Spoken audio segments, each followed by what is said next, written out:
Good morning. Been meaning to do this for a while, and I'm not actually doing it right now. Just kind of throwing something out there for you guys that do your own brakes or bring it to a dealer or something. It kind of be worth letting them know what's what. 2016 Jeep right now, Jeep Cherokee Limited. Just customers having problems with the brakes. They're saying, oh, the brakes are smoking and we just got the rear brakes done and kind of know what's going on. This is the Jeep that has the push button parking brake, which is problematic in and about itself. But the one thing I knew was going on is right here. Trying to separate the brake pad from the rotor right now.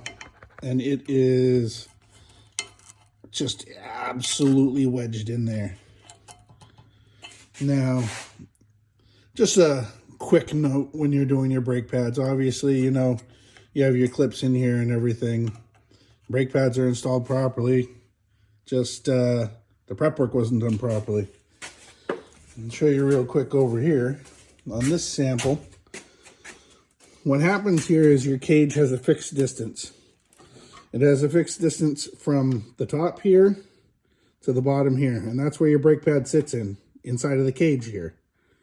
So what happens is these little slots here, you can't see it on this because it's new, obviously, but this little slot here will build up rust on these surfaces here.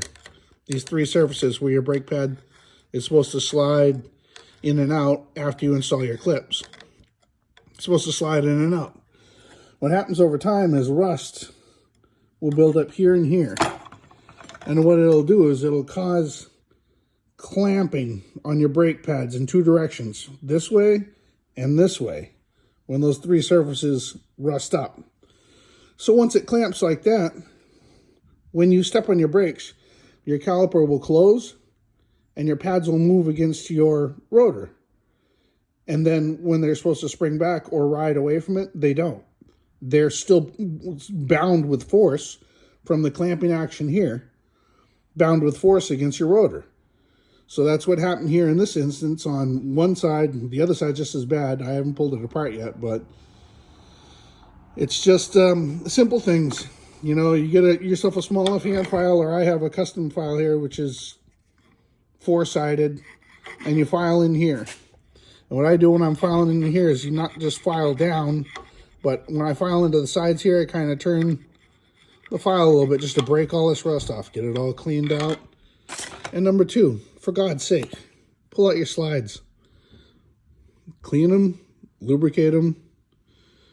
Otherwise, that's going to be another cause of your brakes getting stuck. I use a synthetic lubricant here that doesn't break down and wear away or doesn't seize up. Like if you put anti-seize in here, you're asking for trouble. Anti-seize gradually will degrade and bind those in. But just a quickie, if you're going to be doing your brakes, ask them to clean up the cages to make sure that your brakes move freely and check the slides, because most of your dealerships don't give a crap. This was done by a dealership, so good luck. Or do your own brakes, or bring them to somebody who actually cares about what the hell they're doing. Thanks for watching, guys. Bye.